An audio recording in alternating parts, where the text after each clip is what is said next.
छठ जब शुरू होला हाँ जी ते एगो गीत फेमस हो कि का चाही बास के बहंगिया बहंगी लचकत जाए।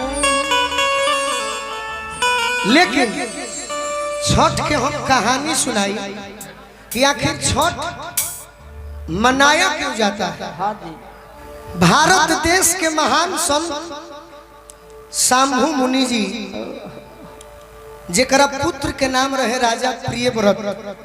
आई कहानी जब समाप्त हुई तो ताली बजा देव सब अभी ना एकरा के सुन ली। पहले शंभु मुनि जी के पुत्र के नाम राजा प्रियव्रत जी रहे। हाँ उनकर बाबूजी के इच्छा रहे नो कि हमारा अगर बबुआ बियाह कली तो तनी परिवार बढ़ी सही हमार पतो हो आई।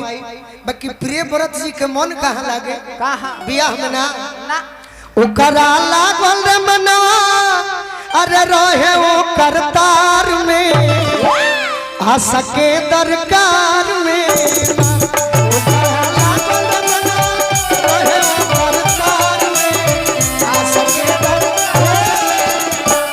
प्रियव्रत जी से बियाह के पर्व के कोई एक दिन कहले ब्रह्मा आई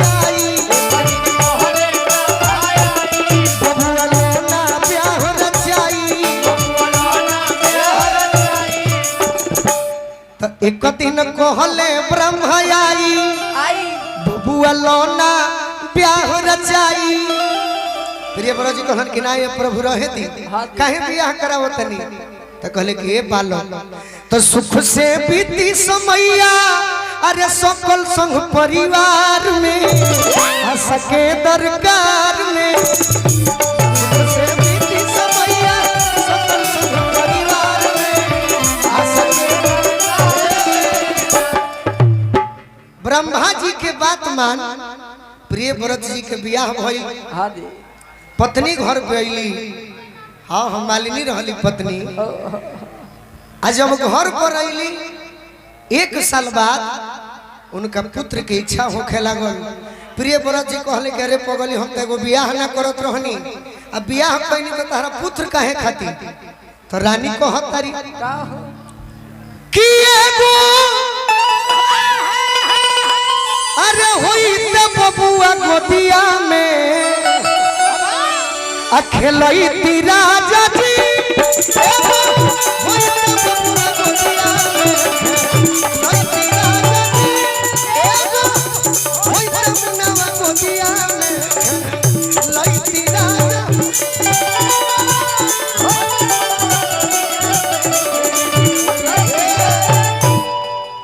कि बाझिन के नाम मिटैती यदि हमार बबुआ हो जाई तो कम से कम गौवा के लोगवा बाझिन तो ना नु कही कि बाझिन के नाम मिटैती अजियारा हम देख के जुड़ैती। यदि हमार बबुआ हो जाई ओहो कि मुंह में अरे चुमा ले के मुनवा के अखेलई ती राजा जी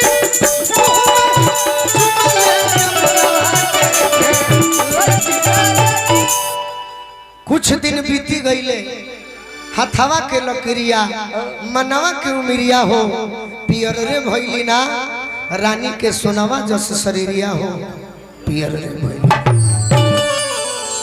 राजा प्रियव्रत जी के पुत्र के प्राप्ति भइल जेकर नाम पड़ल सुव्रत। हाँ जी पुत्र तो भइल हाँ लेकिन मरल पैदा पुत्र तो भइलन लेकिन मरल पैदा भइल। और विचार करी मुन्ना भैया नाम बोले कहानी सुन ली। पुत्र तो भइलन बाकी मरल पैदा भइल। विचार करी कि केहू के पुत्र होखबे मत करे आ हो के मर जाए कितना दुख हुई बहुत दुख। अब वहू से पुत्र हो के लफुआ हो जाए तो महादुख सही लड़का हो जाए हाँ जी आ लड़का हो के मर जाए तो महादुख बा। आ लड़का हो के लफुआ हो जाए तो महादुख बा।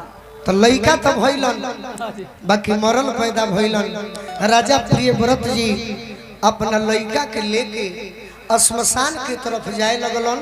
कैसे कैसे हो लइके अरे मरा लका ललनवा लेके मरा लका ललनवा राजा श्मशाना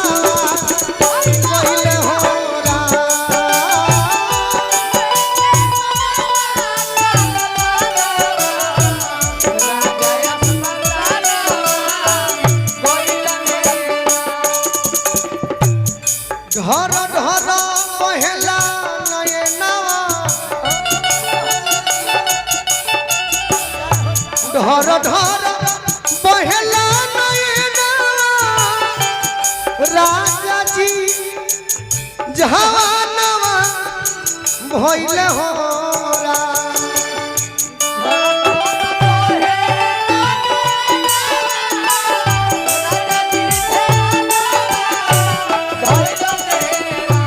सही अपना बबुआ के दफनावल चहल चके में देवी दारसाना चके में देवी दारसाना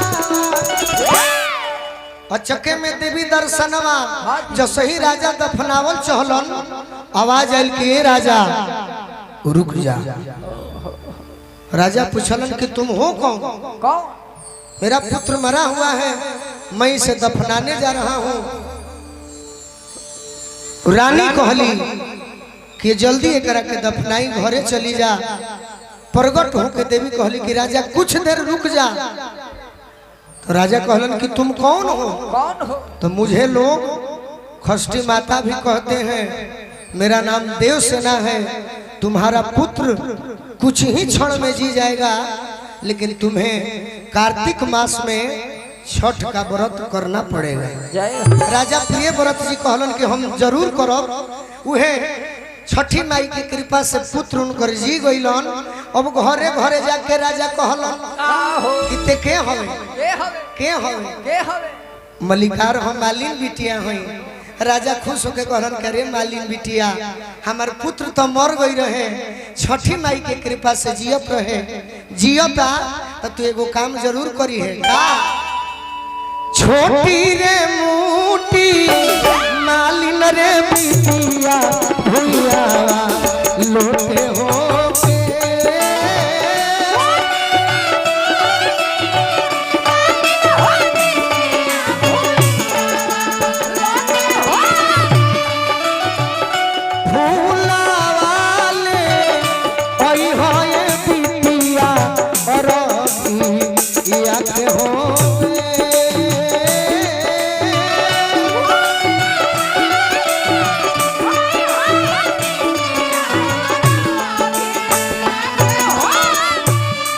घरे घरे राजा जाता रे देखे हम तो कहती है कि हम तो डोमिन बिटिया हैं। छोटी रे मोटी डोमिन रे बिटिया भैया लोटे हो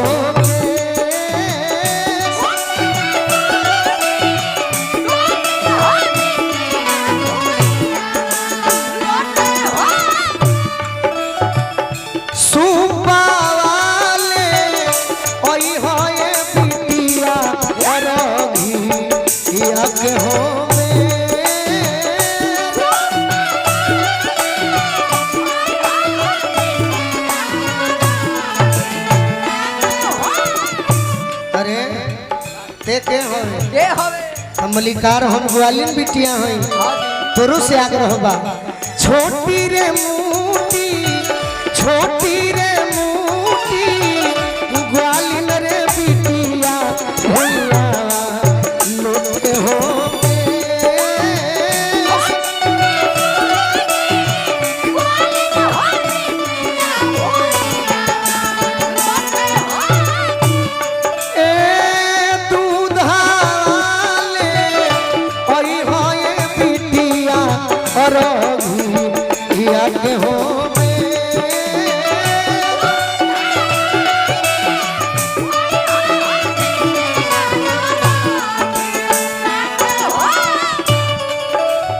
अंत में राजा कहलन छोटी रे मूटी कुम्हैन रे बिटिया भुइया लोटे हो